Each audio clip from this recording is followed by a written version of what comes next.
A ti te dicen el dolor, me tienes que creer a mí. No, no fui.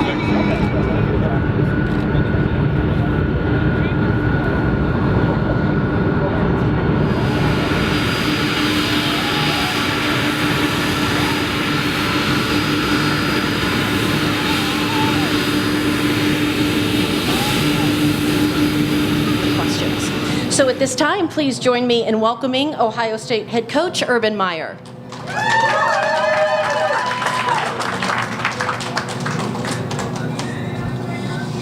Well, thank you. Honored to be here at the Battle Frog Fiesta Bowl, and we're honored that you selected the Ohio State University to represent the Big Ten Conference, and what a matchup with the University of Notre Dame.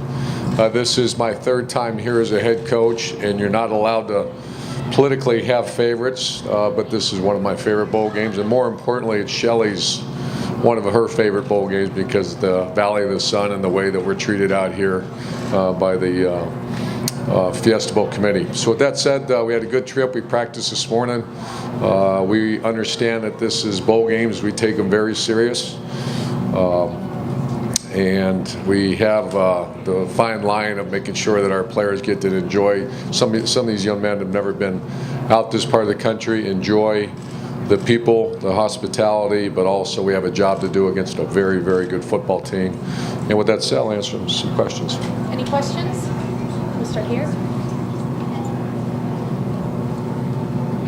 Here that all the players here that you expect to be here, and just how do you make sure that these guys are motivated? This is, you wanted to be in the playoff, and you're here. Yeah, I was worried about that after the loss, you know, and what I think what's happened, it started actually in the BCS era, and we were part of that. I was at the University of Florida when the first, when the BCS was separated from all the other bowl games. It was actually here, and my good friend Billy Donovan used to always say, man, when you get to March Madness is unbelievable. Just a couple weeks that your March Madness starts with us in August and it goes all the way through. And when you have extremely high expectations and you stumble, you know, you're concerned, very concerned. But I think our guys answered that the following week against our rivals. And then when you get picked at this kind of bowl game, or the top bowl games in the country, and against the opponent you're going to play, I have a lot of confidence that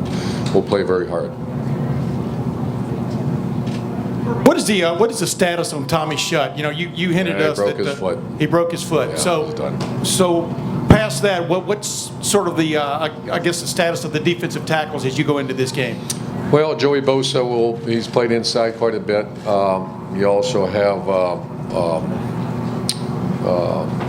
Mike Hill, Donovan Munger, Joel Hale, and Tracy Sprinkle. I believe there's one more, but and obviously Joey goes inside there.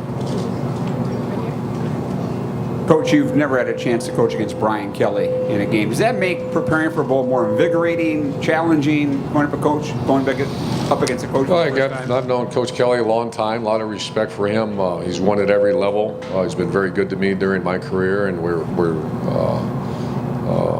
get along very well.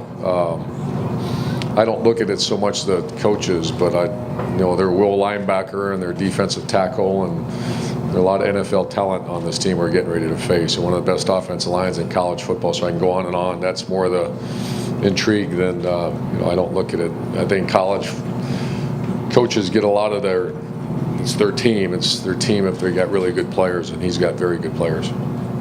This will be our last question here. Just double checked. Did everyone make the trip that was supposed to? Everybody made.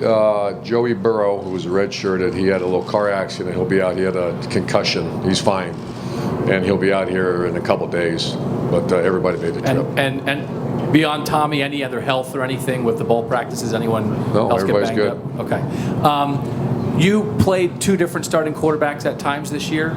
In the bowl game now, is there any chance that you might play two quarterbacks? Could there be any role for Cardale beyond being JT's backup in the game? There could be.